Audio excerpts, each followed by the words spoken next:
Hello and welcome to today's Learn at Lunchtime from the State Museum of Pennsylvania.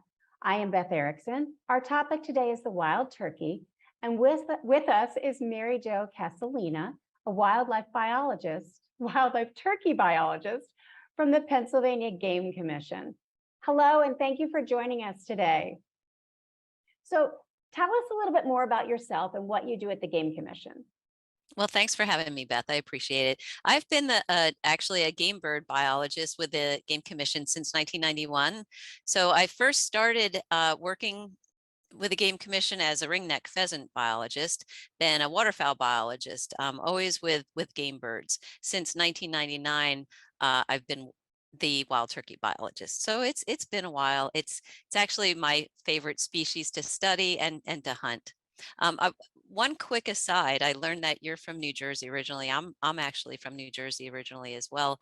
So I grew up in the suburbs using a camera to hunt. I did not grow up in a hunting family. And so I just wanted to let folks know that there's opportunities in the wildlife profession, regardless of your background. When I was in college, well, after college actually, is when friends of mine, I finally got them to teach me how to hunt.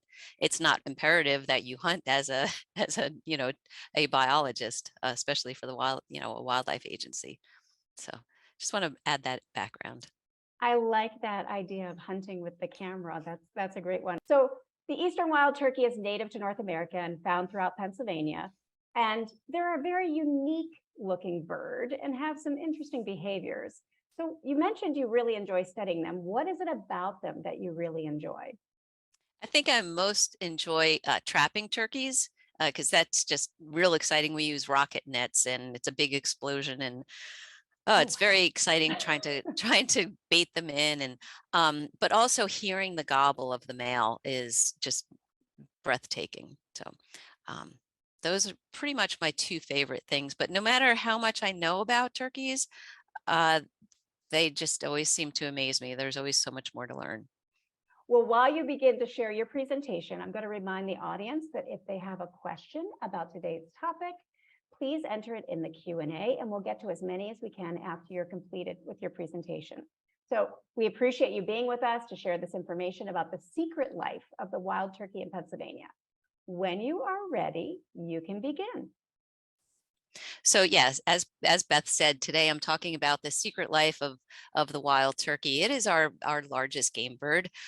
So if it's secretive, you might ask, where do you find them? So do you find them in extensive forests? Yeah. How about agriculture? Yeah, you find them there too. Do you find them in woodlots, field borders? Yeah, absolutely. That's where I found them very often. What about forest openings? Yep, absolutely. That's why we create forest openings for them. However, do you find them in residential areas? Beth would say yes. Do we find them in cities? That's a picture of Pittsburgh, and we actually do have wild turkey, a thriving wild turkey population in Pittsburgh. So yes, so we find them pretty much anywhere, don't we? So let's look at their ideal habitat. So what would their ideal habitat be? Well, this is a picture of an area in southwestern Pennsylvania. It's pretty similar to many areas still in Pennsylvania, but really the ideal habitat of a wild turkey is about 60% wooded, 40% agriculture shrub. So they do need some type of wooded environment. They roost in trees at night. Well, if they do live in all of these different habitats, then we actually can see that they're in different habitats different times of the year. So their habitat use does seem to be somewhat seasonal. For example, in the spring, they like to be in openings, just like this gobbler, this male turkey that's strutting for the hen on the right-hand side. So their breeding behavior typically finds them in openings. Down on the bottom, that's a nesting hen. So their nesting habitat is really varied. You can see them along the edges of openings or deep in the woods. However, in the summertime, again, they like to be out in openings because that's where the bugs are. That's where the insects are for the broods. As you can see on the bottom left, that's a brood flock. And the upper portion, those are some poults. Now in the fall, that's when we really get back into the woods. And I call the fall basically the feast of foods. So in the woods, you'll have dogwoods blooming, you'll have grapes, you'll have the acorns and beech nuts. However, there are some times when all of those nuts and berries, those crops are not very good. So you'll see them in agricultural areas, especially after farmers harvest their crops, and you'll see them in cornfields feeding on the waste grains.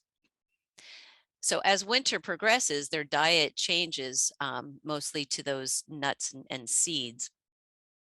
And then during the winter, you'll see them again deep into the woods.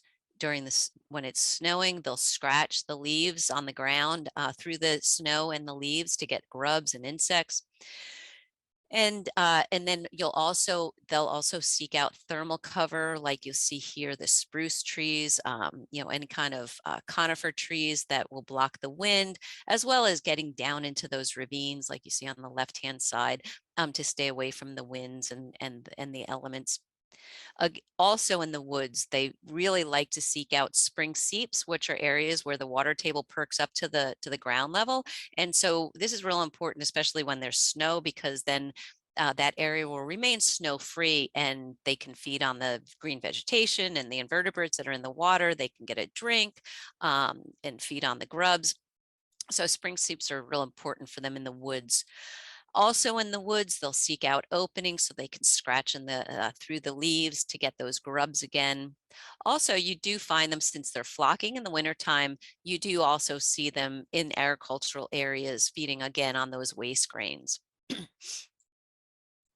So there are some limiting factors for wild turkeys in Pennsylvania, especially. Winter, it's not really the temperature, but it's really the food. So winter food is a limiting factor, as well as thermal cover, especially if they don't have steep ravines to get down into to stay away from the elements. But then during this nesting season, secure nest sites are really vital for turkeys. Turkeys are a ground nesting bird, so they really need to be able to hide from predators. So my biologist aide here, Mike, is pointing to a turkey nest that what had hatched, and so just showing the type of habitat that turkeys like to nest in. Then during the summer, when the broods are out and about, secure brood habitat, areas where the young turkeys can run away and hide from predators is another limiting factor. Okay, so we know that they can survive in any types of habitat. So why exactly are they secretive? Well, there's a really good reason for that. Okay, turkeys are prey species. Just about anything on on the screen really likes to eat turkeys or turkey eggs. So you have owls. They're a great predator of turkeys. Bobcats, raccoons like to eat the turkey's eggs. The coyote here in the center part of the screen, you can see there's a turkey egg in his mouth. Speaking of eggs, snakes, especially black rat snakes, which are very prolific in Pennsylvania, they love to eat turkey eggs. Then you go up to red fox and gray fox, but this red fox has a turkey pult in its mouth. So yes, they are excellent predators of turkeys. Crows and ravens, again, are nest predators. And then hunters. Yes, turkey is a major game species in Pennsylvania. It's considered a big game species, which means you have to report your harvest. And yeah, turkey hunting is a big tradition in Pennsylvania. I do want to note here, I did put a picture of a fisher down here on the bottom right hand side of the screen. The reason why I have the fishers are not a main predator of turkeys. Fishers are, they are a major predator. So they will eat a turkey if you know, if there's one around. But fishers' main prey item are different types of mammals. And I also want to clear up the belief that a fisher will attack a turkey, a roosting turkey, because as I said, turkeys do roost in trees at night. But think about it. Okay, so this fisher is scaling up this tree, and say if a turkey was roosting in that tree, that turkey would undoubtedly feel the vibration, the vibrations of that fisher climbing up that tree, and that turkey would flush.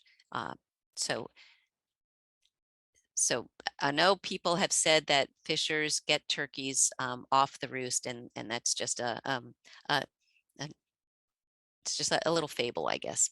I suppose every once in a while, maybe they could get lucky, but really it doesn't happen. The reason why owls are effective nighttime predators of turkeys is because they are silent predators. So also getting to the reason, why they should be secretive, and what helps them to be secretive, I should say, to avoid predators. Two main factors, their sight and their hearing. Okay, so compared to mammals, birds have relatively large eyes. As you can see here, the larger the eye, the larger the image on the retina, and then the more light receptors they have. Turkeys can use their right and their left eye separately, so this actually allows them to sleep with one eye open. And as you can see here, they have eyes on either side of their head. So that provides them with a larger field of vision. Now they can't quite see a 360-degree field of view, but they can actually see a 270-degree field of view compared to humans, which is 180 degrees. And then I also want to mention that birds in general can see more colors than humans, including UV. So for example, European kestrels can see the urine trail of voles. Okay, so that's pretty cool. Unfortunately, we haven't studied the eyes of turkeys, but they also can see UV spectrum. Their hearing is superb, as I said. Although they don't have that external flap that concentrates sound like deer have, they can pinpoint sounds from long distances. In fact, they hear low frequencies and distant sounds better than humans. So they can always hear us before we hear them. Now um, they are good flyers. They can fly up to a mile, but usually it's when they pitch off of a ridge, and then they can remain airborne by alternating strong wing beats and gliding. They're also notable runners. They've been clocked at 18 miles an hour. And if you think about it, so birds can actually resolve rapid movements better than humans. So items that go by us in a blur are clear to birds. So that's why I think they're able to run through the woods so fast without colliding into anything. If I tried to run through the woods like that, I'd be banging into stuff. So now, as we talk about North America's largest game bird, let's get a little bit more familiar with it.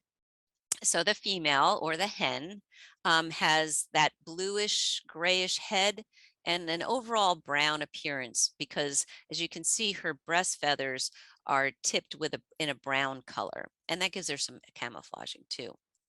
Now, up to about 14% of hens can be bearded in the eastern subspecies. However, if you see this beard, it's pretty pencil thin, and they usually top out about 7 inches max. Whereas the gobbler, you can see the adult males are called gobblers. You can see on the left-hand side, you can see that long beard on this adult gobbler. Gobblers are slightly larger than hens, and they have an overall darker appearance due to their black tipped breast feathers. I'll show you some feathers here in a second. Oh, and the gobbler's head, he's very patriotic. As you can see here during the spring, he's real red, white, and blue, especially when he's actively strutting. Now, this jake here on the bottom, a young male is called a jake, and the male's head, even during the winter time, this was a bird that was trapped during winter. Even during winter time, the male's heads will remain red. I also would like to note the beards grow as they age. So this Jake on the bottom right side of your screen has about a 3-inch beard, whereas those adults have about probably about an 8 or 9-inch beards. And male beards usually top out at about 12 inches. So here you have just the breast feathers of turkeys. So that gobbler breast feather is black tipped, and that hen feather is brown tipped. Again, giving her some camouflage. So now when I'm surveying areas for wild turkeys, I often don't actually see the birds, but I do find their sign, like their droppings. And believe it or not, you can tell the age of their sex by the shape of their droppings. Now, the way I remember is J is for Jake. And so the males droppings are shaped in a J pattern, whereas the hen's dropping, excuse me, reminds me of a curly Q, like the curly Q at the top of the soft serve ice cream at Dairy Queen. So that the curly Q is the hen. So something for you to remember next time you go to Dairy Queen. Now, during the spring, males create harems, which means that they'll attract several different females, which is called polygamy. So males are polygamous. So one male can successfully breed, several to, half a dozen, 10 hens. So for that reason, we can harvest males during the spring after they've bred the hens. Now, jakes typically don't breed, but they do strut and gobble amongst themselves to establish dominance. And you can see here on the bottom slide, there's this small flock of jakes, and the way you can really tell the difference in the age of the males during the spring is from that tail fan. If you can see here, the outer tail feathers of the Jake are smaller. Those are still the juvenile tail feathers, whereas the central tail feathers are the adult tail feathers that he's molted in. And so a Jake has that uneven tail fan, whereas the gobbler on the left has a complete tail. Now, getting back to the hens, so males do not assist with incubation. As I said before, turkeys do nest on the ground, and so to help protect and camouflage them, then they always have a guard object like this nest here. It's up against a tree. They'll nest in high grass. They've even nest up against boulders, something to break up their outline from predators. Now, it's usually just a small depression. They don't line it with anything, and they usually nest. They usually lay 1 egg a day. This happens to be an adult hen's nest, so there's about 15 eggs in that nest. First-year hens will lay fewer.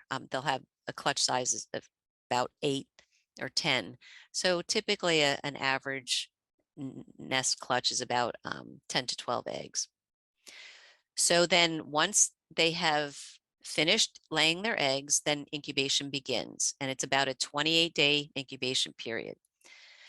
Typically, on average, in Pennsylvania, from our studies, incubation begins around the last week of May to the first week of the last week of April to the first week of May. Now, this is on average. There are some that nest earlier, some that nest later.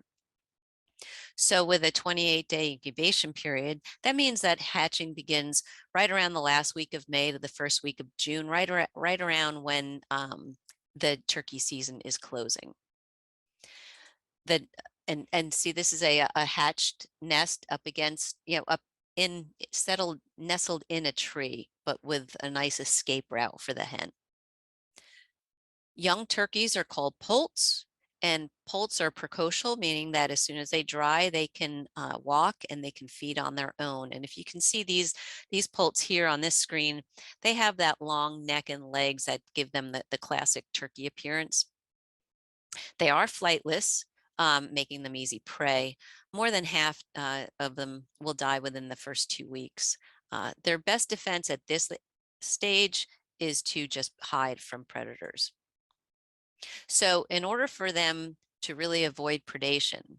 Their first and to rapidly develop, then their first 6 weeks, they eat almost exclusively insects. Now, and it's because of this great protein source that allows them to put on about 2.5 ounces of weight per week. So if you consider a 1 week old poult weighs about 2.5 ounces, it's doubling its weight in a week. So that really helps them to grow and to develop those feathers. Once their feathers grow, they're not as dependent on the hen to brood them to keep them warm and safe from predators. And also, it's real important for them to be able to develop their flight feathers as quickly as possible so that they can begin to roost on low branches at night. Once they're above ground roosting at night, then their predation rates really drop off because of nighttime predators. Still, and so by about 4 weeks of age, they're fully capable of flight, and predation decreases even more. And at about 4 weeks, their survival equals that of the adult hen. But still, there's only about 30% of poults survive. So that's why turkeys have so many lay such large clutches, and about 3 out of 10 survive. So in terms of turkey population history, they were actually nearly extinct by 1900. And so I think that kind of added to the allure of secretiveness. And you might ask, well, what were the reasons why turkey populations declined? The two main reasons. First was market hunting. There weren't really strict game laws back then, and so a market hunter could take out a whole flock and feed their family. But also habitat destruction. As I said, turkeys roost on trees at night, and that hillside, where's a turkey going to roost at night? They're real dependent on nuts, surviving through the winter, and wooded habitat in the winter. So yeah, habitat destruction really, well, both of these were the causes of near extinction. Now, Pennsylvania did not lose all of our turkeys, but by 1930, the turkeys range was restricted to the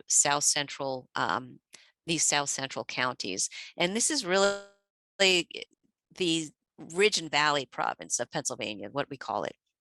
And so I think the only reason why turkey populations were able to sustain themselves in this area was because these mountains were too rugged to timber, as well as too rugged to farm.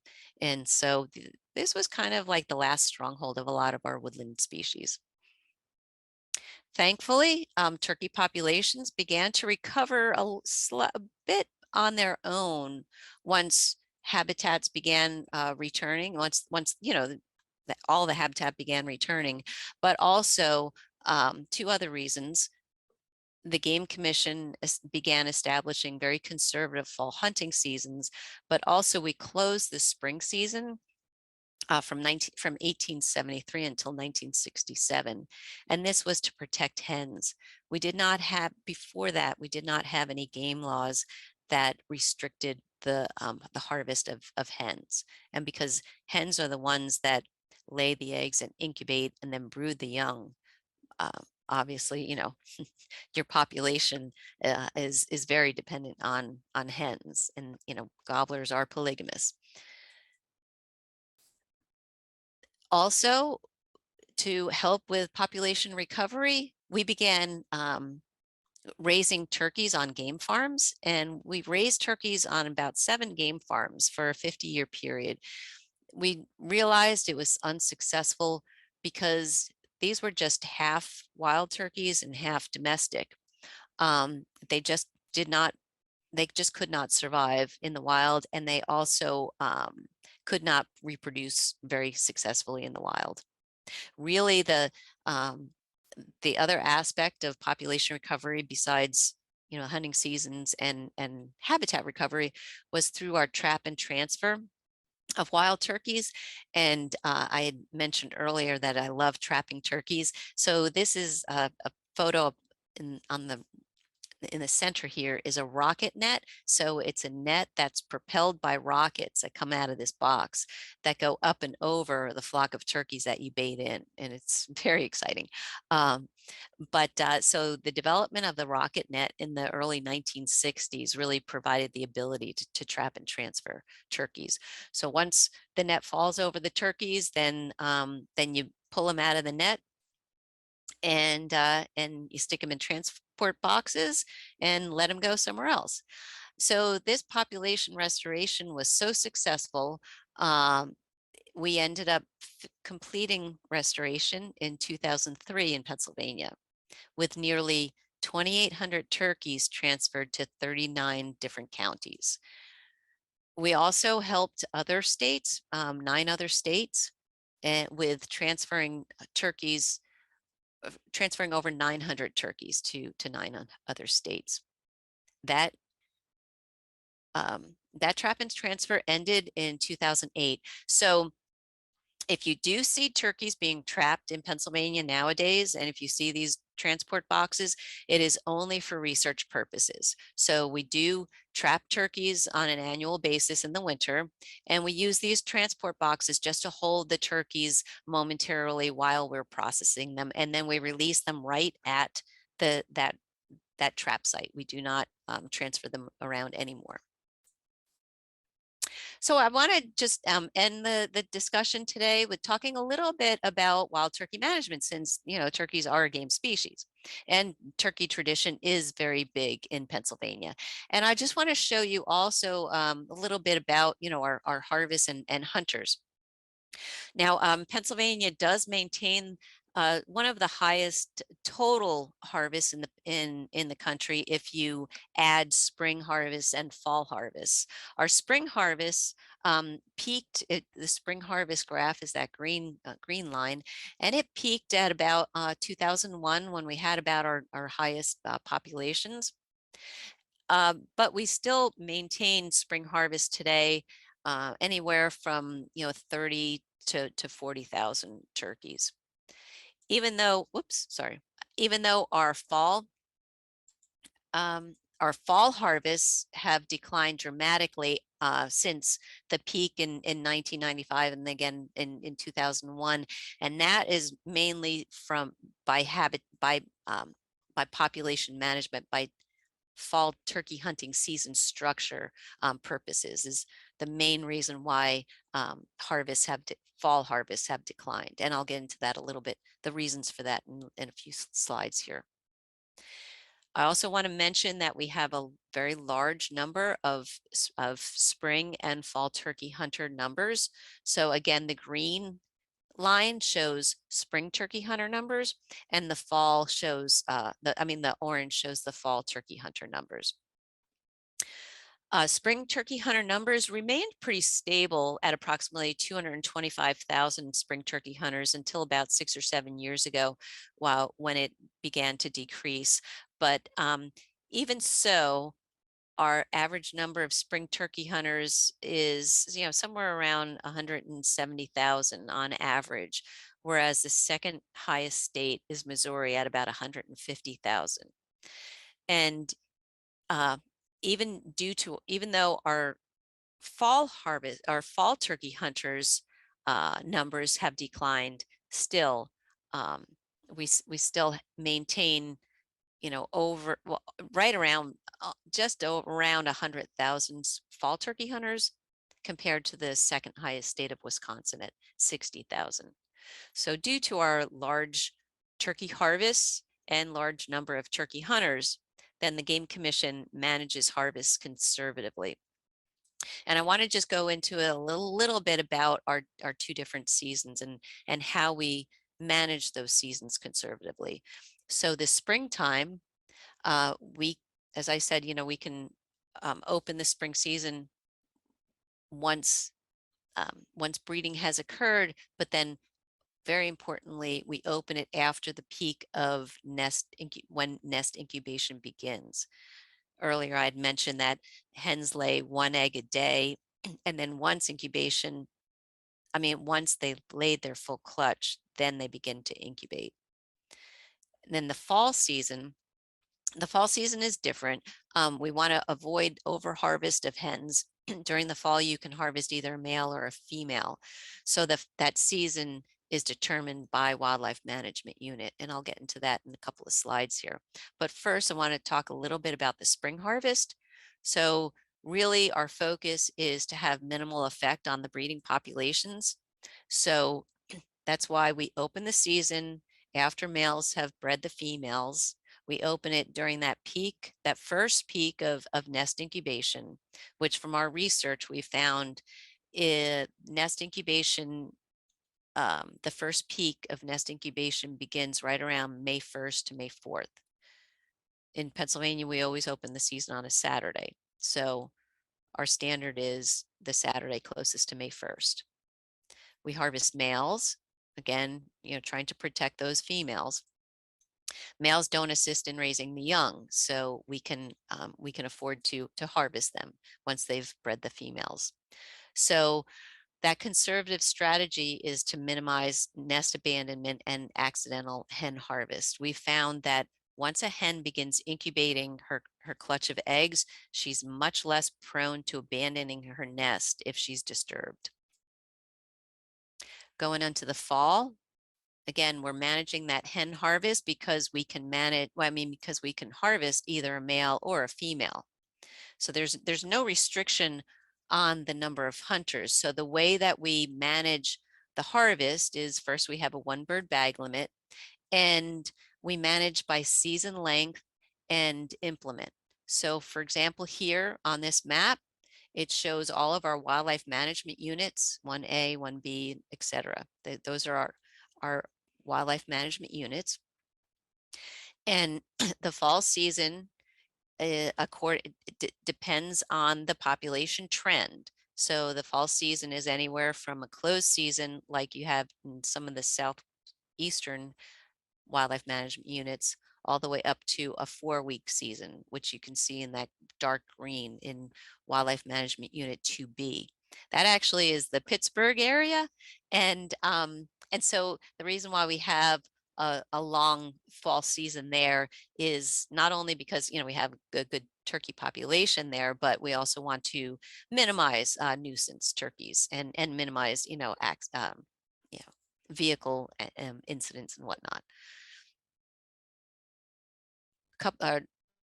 Back in 2001, we had a statewide restriction on rifles. So now 2001 and then again now 2002, we've been able to just have restrict the harvest using implements as well as season length. And we found that using we're harvesting turkeys using a rifle is the most efficient means of harvesting, as you can imagine. So removing that most efficient method has helped us to reduce the fall harvest, which right now we've been trying to reduce the harvest to allow more hens to survive and breed the next season. So in conclusion, are turkeys actually secretive, or maybe perhaps elusive would be a better word? I put this slide up because yes, we do have turkeys in 49 of our 50 states. We don't have a population in Alaska. We do have a population in Hawaii, however. So the next time you're driving through the woods, deep in the woods, looking for turkeys, you might want to just look out your kitchen window first. So thank you for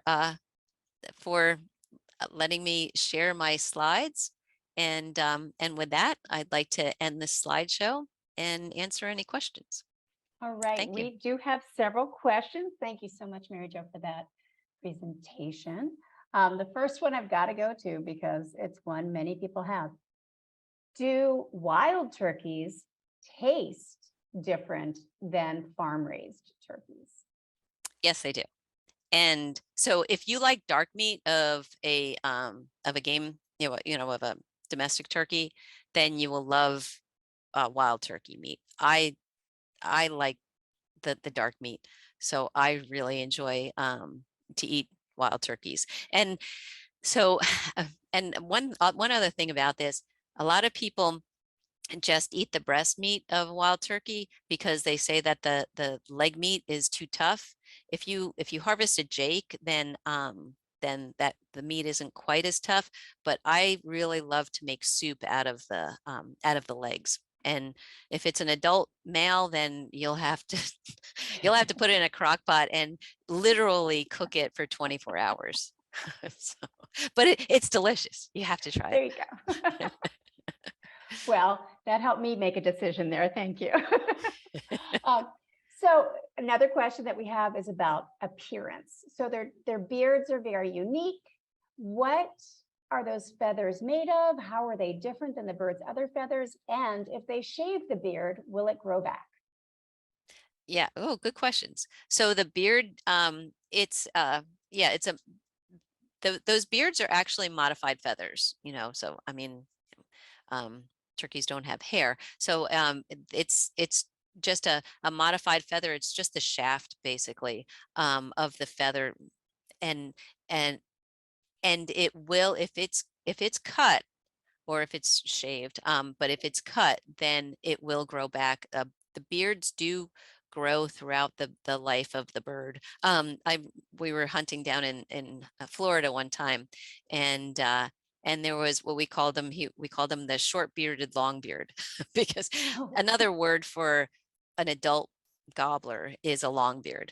And this adult bird, his beard had gotten cut somehow, um, and so it only was about 4 inches long. It was, but it was an adult gobbler because you could tell because of his full tail fan, and you could see the spurs on his legs were quite long. So spurs and beards grow throughout their life. well, since we talked about feathers, how do turkeys molt? Is it by sections of feathers, or do they drop all their feathers at one time and have them grow back?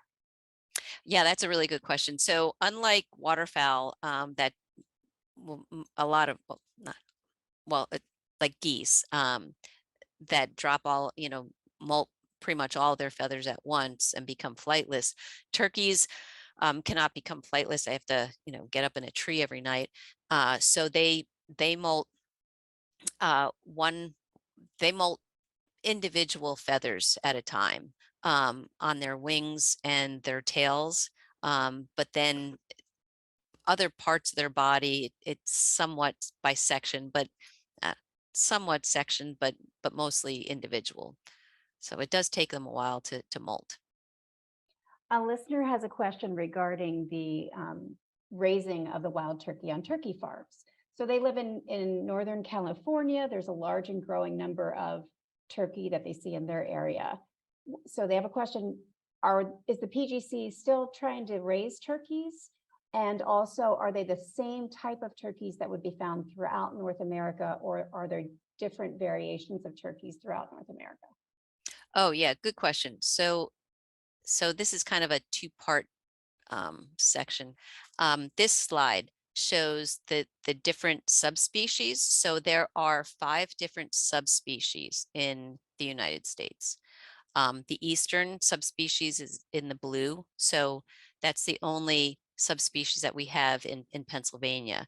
Whereas in California, it's mostly the Rio Grande subspecies, but there is in Northern California, there's also the Merriam's wild turkey. Okay, so the purple is the Merriam's, the yellow is what we call the Gould's turkey, and Gould's turkey actually lives in mostly in Mexico, but there's a couple of populations in southern Arizona as well as southern New Mexico. And then in Florida is the Osceola turkey. Okay, and the Osceola subspecies that it only lives in Florida. And then finally you have kind of like you have some hybrids of Rios and and Easterns or I mean, Rios and Miriams in some areas where the Rios and the other subspecies are kind of intertwined. So you can see that, yeah, so, wild turkey populations are kind of a little bit scattered in some of the states, but most of the United States, you have populations throughout each state. And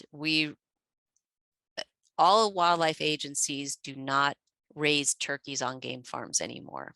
The only way we restore turkeys, besides habitat improvement and harvest management, is by wild trap and transfer. So, so the turkeys that are on game farms are not released out into the wild. In Pennsylvania, that ended in 1960. Well, this leads us right to the question about hunting. So do most turkey hunters use a turkey call? If so, what kind are they? And can turkeys smell the humans that are coming for hunting? So thank goodness turkeys can't smell. Because if they could, I mean, they have such good hearing and such good eyesight. If they could smell you, then we wouldn't be able to, yeah, we wouldn't be very successful at all.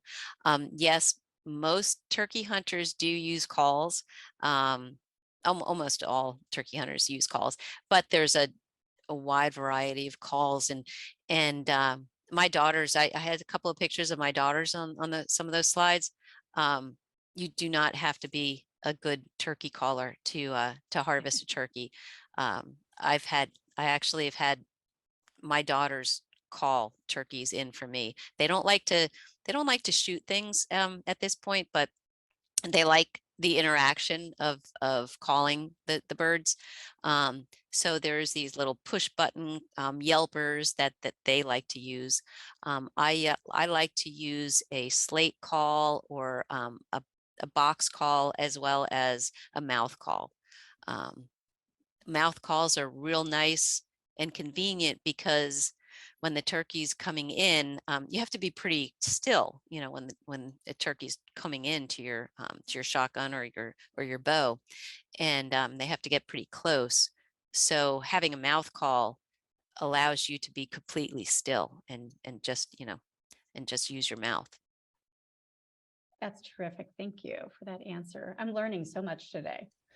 We have about time for one more question, and it's when people see turkeys, why should they report the sightings to the Game Commission? How does that help?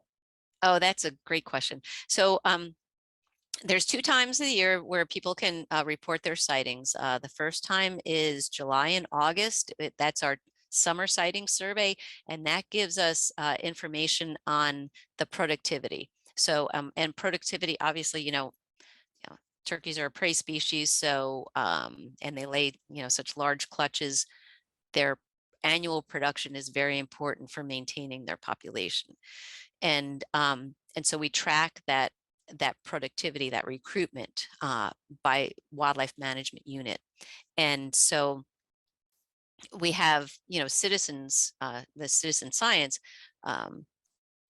assist us with those surveys. And actually, throughout the whole United States, we have a standardized survey system for most, about 34 states, I believe, are part of that system.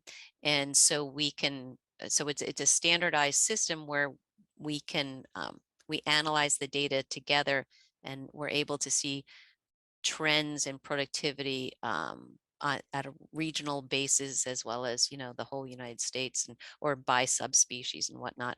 So so reporting your sightings during the summer is real important for that productivity information. But then also we now have winter sightings, and that's to help us to determine where flocks are wintering, so that we can for trapping and research purposes. We I didn't mention during the presentation, but we leg band gobblers annually. during the winter so that we can determine harvest rates in the spring.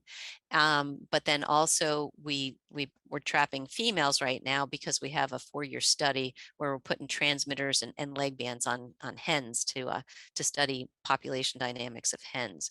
And so for when people report turkey sightings in the winter, then we can identify areas where we might not have seen turkeys. And so it'll be good information for helping us to determine where we can trap turkeys and where we can get permission from landowners to trap turkeys.